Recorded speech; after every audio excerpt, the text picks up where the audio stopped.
तर हे hello guys, आज मी मस्त रेडी झाली होती आणि तुम्हाला विचार पडला असेल, ही एवढी साडी वगैरे घालून कुठं चालली? तर मी आज चालले होते माझ्या फ्रेंडच्या साखरपुड्याला नवशींचा. घरी आले मस्त रिक्षा पकडून आणि इथं मम्मी आणि आम्ही सगळे रेडी झालो होतो नवशींच्या साखरपुड्याला जायला. रुबी आमच्या घरी आली होती. तिथनं सरळ गाडी केली आणि आम्ही डायरेक्ट लोकेशनला पोहोचलो.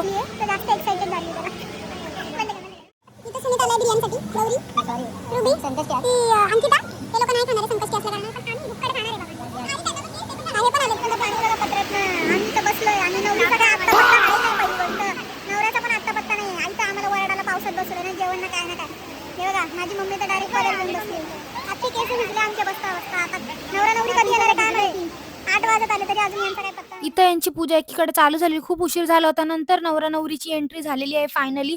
आणि काय यांचा पाय पडताच लाईट गेलेली आहे गाईज. खरंच चांगली 2-3 घंटे अजिबात लाईट नव्हती. आणि हे बघ यांच्या मनात कशा गुलगुले फुटतात. दोघं नवरा बायको मस्त असे गप्पा मारत बसले. तुझं काय म्हणणं आहे लाईट गेली आहे तर नवरीशिवाय कोणीच दिसत नाही. Point to be noted. तुझं काय म्हणणं आहे रुबी? नाही भूक लागली. अंकिता तू? भूक लागली आहे, घरी जायचंय. अरे यार पटापट बिर्याणी वाढा आता, लय भूक लागली आहे. तुला काय बोलायचं प्रतीक्षा? मला बोलायचं, मला घरी जायचंय. जितेशकडे जायचंय. मेन माणूस जे काय लवकर करा, फक्त इथून निघायला द्या जेवण.